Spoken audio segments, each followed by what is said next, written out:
மத்திய கிழக்கு மோதலின் தாக்கத்தை சமாளிக்கும் ஒரு இடைக்கால நடவடிக்கையாக போடி 95 திட்டத்தின் கீழ் மானிய விலையில் வழங்கப்படும் ரோன் 95 பெட்ரோலுக்கான மாதாந்திர ஒதுக்கீடு 300 லிட்டரில் இருந்து 200 லிட்டராக குறைக்கப்பட்டுள்ளது என்று பிரதமர் டதஸ்ரீ அன்வார் இப்ராஹிம் அறிவித்துள்ளார்.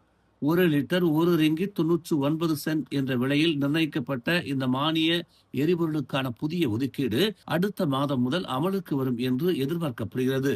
போடி 95 திட்டத்தின் கீழ் சராசரி பயன்பாடு மாதத்திற்கு சுமார் 100 லிட்டராக உள்ளது என்பதை கண்டறிந்துள்ளதாக குறிப்பிட்ட பிரதமர், இதன் பொருள் பெரும்பாலான மக்கள் மாதத்திற்கு சுமார் 100 லிட்டர் மட்டுமே பயன்படுத்துகின்றனர்.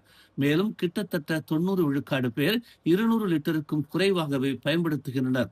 எனவே அவர்கள் பாதிக்கப்பட மாட்டார்கள் என்று அன்வார் ஒரு சிறப்பு தொலைக்காட்சி உரையில் தெரிவித்தார்.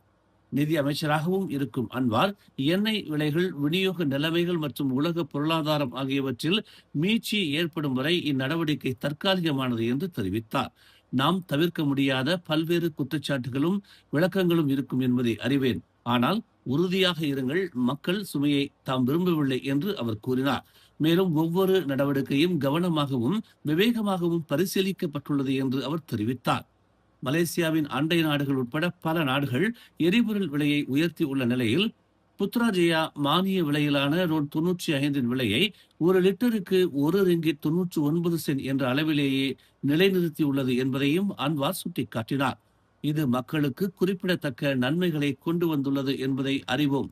மேலும் பல கூடுதல் நடவடிக்கைகளை எடுக்கவும் தாங்கள் நிர்பந்திக்கப்படுகிறோம் என்றும் அவர் கூறினார். மேலும் செய்திகளை தெரிந்து கொள்ள தமிழ் மலர் இணையதளம், தமிழ் மலர் செயலி மற்றும் மலர் டிவி யூடியூப் சேனலை வலம் வாருங்கள்.